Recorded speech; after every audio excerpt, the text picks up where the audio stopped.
fidèles du journal vidéo mensuel de la ville de Visé, bonjour et bienvenue dans ce résumé du mois de mai, durant lequel la capitale de la Basse-Meuse a amorcé son passage à la vitesse supérieure. En effet, avant un mois de juin qui sera particulièrement chargé, mai a commencé par une inauguration sympathique du côté de devant le pont, où le comité des lieux a construit un barbecue aussi sympathique qu'impressionnant. Planté au centre d'une surface clôturée qui comprend aussi des jeux pour les enfants, cet endroit est à même d'accueillir plusieurs dizaines de personnes. À toutes fins utiles, il est bon de savoir que le comité de devant le pont propose cette facilité à la location. Au même moment, juste à côté, dans le nouveau hall Omnisport, c'est à un cours d'initiation de Zumba aérobique que le public était convié. Cette organisation, initiative de l'hôpital de jour de la clinique Saint-Joseph dans le cadre de l'opération Relais pour la vie, a permis à une belle assemblée de danser sous la direction de Vincent Lolato.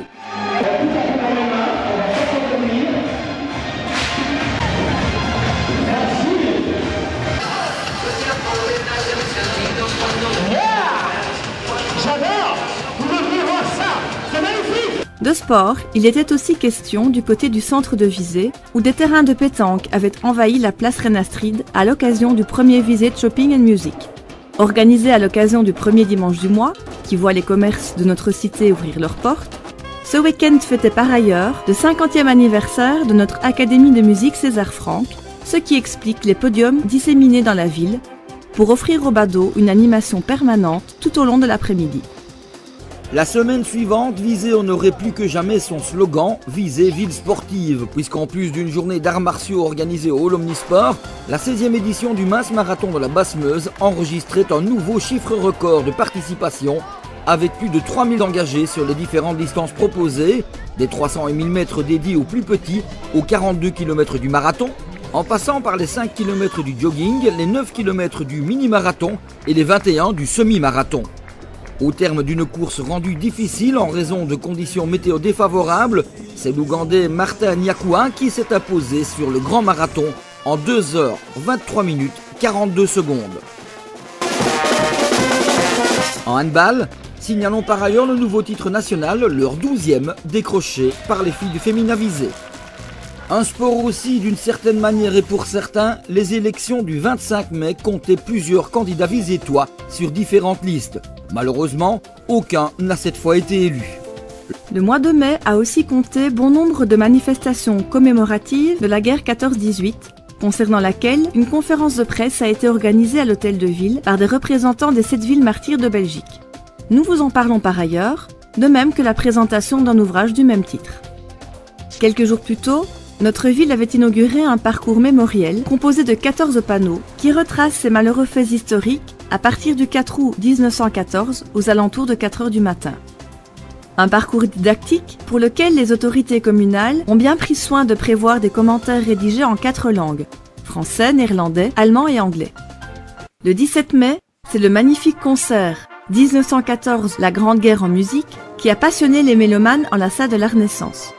Un joli succès qui a récompensé l'excellence de la représentation de la Royal Harmonie Saint-Martin de Foron. Une autre façon de revivre cette époque, au son des airs d'alors. Le collège de Visé a lui aussi amorcé bon nombre d'activités et commémorations sur le thème « Août 1914, Visé brûle ».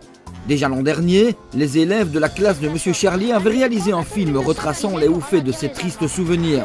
Un document qu'ils avaient partagé avec des élèves flamands, qu'ils ont retrouvé cette année avec beaucoup d'autres venus des 4 coins du pays, pour une grande rencontre agrémentée de diverses activités et échanges prévus dans le cadre du centenaire de la Grande Guerre. Ce sont ainsi plus de 400 élèves qui ont parcouru les rues de Visé pour diverses rencontres et activités avec l'armée, la Croix-Rouge ou encore nos gildes. Une sacrée organisation pour laquelle les enseignants qui se sont investis pour la concrétiser méritent un grand coup de chapeau. Notons que la semaine suivante, des petits Visétois ont à leur tour passé 2 jours à Poulcapelle, près d'Ypres, toujours dans le cadre des rencontres organisées entre les 2 écoles. Parallèlement aux nombreuses expositions dédiées à 14-18, la ville de Visé, en collaboration avec la région wallonne, propose un autre regard sur les amphibiens et les reptiles de Wallonie. L'occasion de découvrir à son rythme et en détail le monde et la vie insolite de ces animaux. Cette très belle exposition se tient à la maison de la Montagne Saint-Pierre, à Laneille, jusqu'au 29 juin 2014, du mercredi au dimanche de 14 à 18 h. Notons que le 8 juin à 13h30, une intéressante visite guidée de la Montagne Saint-Pierre sera organisée en collaboration avec Natagora. Point de départ, maison de la Montagne Saint-Pierre. Merci pour votre attention et votre fidélité. Rendez-vous dans un mois avec une actualité de juin à nouveau abondante.